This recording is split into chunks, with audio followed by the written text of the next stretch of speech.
দলিল তল্লাশি কিভাবে করলে খুব সহজেই পুরাতন দলিল যেভাবে বের করতে পারবেন জেনে নিন আজকের এই ভিডিওতে।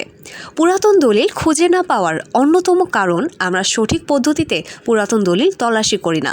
আমাদের দেশের বেশিরভাগ মানুষ জেলার রেকর্ড রুমে গিয়ে যে কোনো একজন ব্যক্তিকে দায়িত্ব দিয়ে চলে আসে এবং চাহিদা মতো টাকা পয়সাও দিয়ে আসে, কিন্তু আসলেই যাকে এই দায়িত্বটা দিয়েছেন সে তল্লাশি করেছে কিনা সেটাও জানেন না।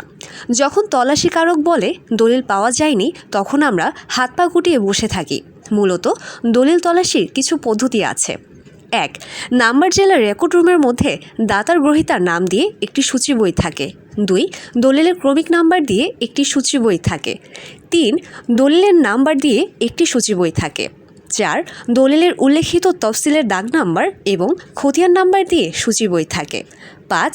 টিপসই বালাম বই থাকে। এই পদ্ধতিগুলো অবলম্বন করলে আপনারা খুব সহজেই পুরাতন দলিল খুঁজে বের করতে পারবেন।